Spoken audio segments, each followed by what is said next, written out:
Welcome to Nandini vlog. இன்னைக்கு நம்ம சுவையான மீன் குழம்பு எப்படி செய்யலாம்னு பார்க்கலாம் வாங்க. ஃபர்ஸ்ட் நான் பாத்திரத்தை சூடு பண்ணிட்டேன். இப்போ நான் எண்ணெய் ஊத்துறேன். மீன் குழம்பு செய்யறதுனால கொஞ்சம் நிறைய எண்ணெய் ஊத்துனாதான் டேஸ்ட் நல்லா வரும். அதனால நான் கொஞ்சம் நிறையவே எண்ணெய் ஊத்துறேன். இப்போ இதோட நம்ம கடுகு ஆட் பண்ணிக்கலாம். கடுகு, கொஞ்சமா வெந்தயம், சோம்பு, இது மூணுமே நல்லா பொரிஞ்சதுக்கு அப்புறம் பெரிய சைஸ் 3 வெங்காயத்தை வந்து நான் மிக்சியில போட்டு அரைச்சிட்டேன். இப்போ நம்ம அதோட ஆட் பண்ணிக்கலாம்.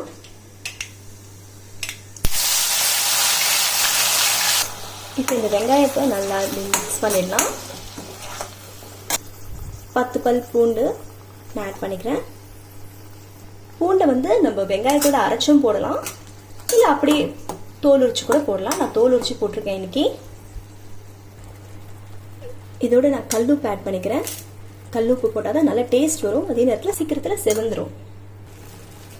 இதோட நான் கருவேப்பிலை ஆட் பண்ணிக்கிறேன். நான் இன்னைக்கு 5 பெரிய சைஸ் வெங்காயம் எடுத்திருக்கேன். அதையும் நான் மிக்சியில் அரைச்சிட்டேன். இப்போ இதோட நம்ம சேர்த்துக்கலாம். எல்லாத்தையும் சேர்த்து நல்லா மிக்ஸ் பண்ணிடலாம். அடுத்தது மசாலா ஆட் பண்ணிக்கலாம். 1 ஸ்பூன் சில்லி பவுடர், மல்லித்தூள் பார்த்தீங்கன்னா 3 ஸ்பூன் போடுறேன். 1 ஸ்பூன், செகண்ட் ஸ்பூன், இது 3வது ஸ்பூன். ஒரு சிட்டிக்கு அளவு மஞ்சத்தூள் சேர்த்துக்கிறேன். இப்போ எல்லாத்தையும் சேர்த்து நல்லா மிக்ஸ் பண்ணிடலாம். இப்போ இந்த மசாலாலாம் நல்லா ஊறட்டும். ஒரு 2 மினிட்ஸ்க்கு நல்லா வதக்கிடலாம். இப்படி மிக்ஸ் பண்ணிட்டே விடலாம். இப்போ பாருங்க, இந்த புளி கரைச்ச தண்ணி இருக்கு. நான் நல்லா இதை மிக்ஸ் பண்ணிட்டேன். ஒரு லெமன் சைஸ்ல புளி எடுத்து நல்லா கரைச்சி வச்சுட்டேன். இப்போ நம்ம ஆட் பண்ணிக்கலாம். இதில் இப்போ சேர்த்து நல்லா கலக்கிடலாம். இப்பவே எவ்வளோ அழகா கலர்ஃபுல்லா இருக்குல்ல. இப்போ நம்ம தண்ணி ஆட் பண்ணிக்கலாங்க. நமக்கு எவ்வளோ தண்ணி தேவையோ, குழம்பு தேவையோ அந்த அளவு தண்ணி நம்ம ஆட் பண்ணிக்கலாம். இப்போ எனக்கு உப்பு தேவைப்படுது, அதனால நான் கொஞ்சம் உப்பு ஆட் பண்ணிக்கிறேன். இப்போ பாருங்க, தனியா பிரிஞ்சு வந்துருச்சு. இப்போ நம்ம இந்த மீனை வந்து ஆட் பண்ணிக்கலாம்.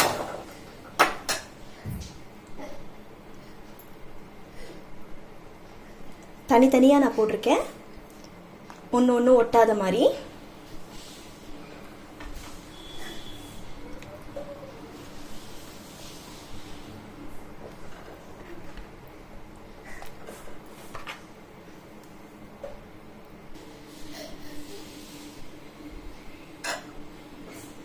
மீன் போட்டதுக்கு அப்புறம் நம்ம ரொம்ப கலக்கக்கூடாது.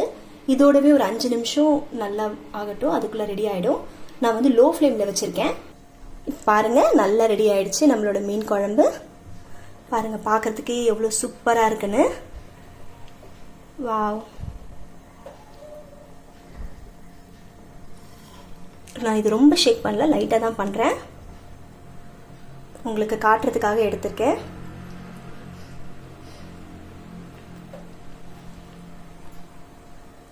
இப்போ நம்ம ஆஃப் பண்ணிடலாம்.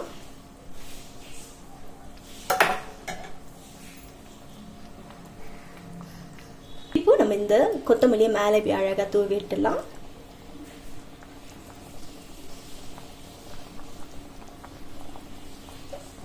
பாருங்க, சூப்பரா இருக்குன்னு. மறக்காம நந்தினி vlog-ஐ சப்ஸ்கிரைப் பண்ணுங்க. தேங்க்யூ, பாய்.